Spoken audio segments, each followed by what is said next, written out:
2 million people a year. It's a lot. Very common condition, and also in many ways very preventable in taking care of your body in many cases. There's basically the definition of cancer is when cells grow out of control. Okay? There's uncontrolled cellular growth, and mutation. There's over 100 different types of cancer, from carcinomas to sarcomas to lymphomas to leukemias, cancers of the blood, metastatic cancers, cancers that spread, all these different types of cancers. But they all break down to that there's uncontrolled cell growth and mutation. Now, the number one cancer in men is prostate cancer, number one cancer in women's breast cancer. And there's lots of different causes of cancer. American Cancer Society says, they bold thing on their website, top reason for cancer, 75% of cancer is environmental, 75% environmental exposure to things. Okay? Which means that if you have environmental exposures to things outside your body that overcome your body's internal capacity to heal, combat them, fight them off. So you have to maximize those things, your body's capacity to fight those things off. Genetics is only a factor in 10 to 15% of cancers. Genetics is only a factor in 10 to 15%. I want to drive that home because people so often, to such a degree, think that, well, if somebody in my family had this particular cancer, I'm destined to have it. All right? And nothing can be further than the truth. It's only the case 10 to 15%. That also means if in your lineage, it doesn't mean you're destined to have it. And people have taken that so far that what's considered preventative treatment for cancer is getting parts cut off in people that have a genetic predisposition, which is really insane. Okay?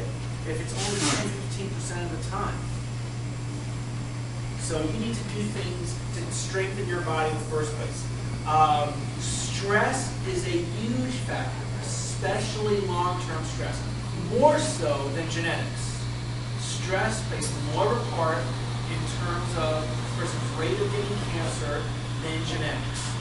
Next one, spinal subluxations are a huge cause of a person having developing cancer, and I'll tell you why.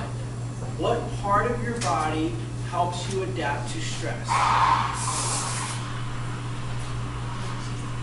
What? Your nervous system. Your nervous system, that's its role. Its role is to adapt you to stress. Physical, chemical, emotional stresses, to make changes to those things. And if your nervous system fails to do that, then you are more prone to having problems. Toxins that cause cell damage. All right, there's lots of different toxins. So these are toxins that you want to avoid. Pesticides and herbicides, so you want to eat more organic foods, right? Because there's pesticides and herbicides all over things. Strawberries are one of the most frequently sprayed crops, so you have to try to get, that's one of the crops, for example, you want to definitely get organic food, so you want to avoid those things. Next thing, toxic metals, mercury, you want to avoid those. Tobacco and alcohol. People that have tobacco, smoking, huge increase in cancer because of the number of free radicals in their body. Excessive radiation, sunlight, medical procedures, these are all different things that can cause cell damage in terms of cancer. Leaky gut syndrome, bad digestive system is another causative thing. People have leaky gut syndrome. That's something people are often overlooking, particularly in colon cancer. Okay? So here's the concept that I want you to understand with this. Realize that a person has cancer.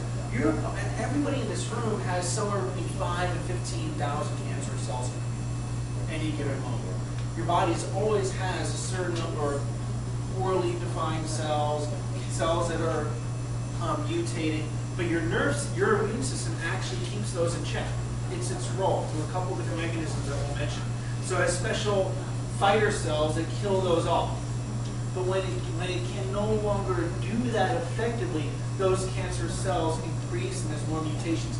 Think of like an assembly line. There's a quality control check along the line. Your body has all dying cells and replaces them with good, healthy new ones. But sometimes there's a few that aren't produced correctly, and and those are cancerous cells, but your body has a quality control system, your immune system, to keep those in check. But then when there's an unhealthy immune system, it loses the ability to do that, so it produces more of those. Okay, very important point. So then a properly functioning body with a healthy immune system has a much lower rate of contracting cancer, okay, even with environmental exposures, okay? So what are the things that you need to do? What are the actions you need to do to cancer-proof your body? One is eliminate as many toxins from your environment as possible. You have to take a lot of action to do that on a regular basis. Avoid smoking and secondhand smoke is a key thing, okay? Number two, avoiding prolonged fumes from a few of these different things. Dry cleaning, heavy chlorinated bleach things, right? Chlorine filters you want to have on shower heads, so you're not having chlorine in your body that you're absorbing through your drinking water and your bathing water. Nail and hair salons, some heavy fumes, having a lot of exposure there can be significant. Avoiding truck and car fumes. I'll tell you, one of the key things we're going to get to is free radicals, free radical damage to your body. I grew up in New York City, so this is an image that I can really relate to because I read this in one study.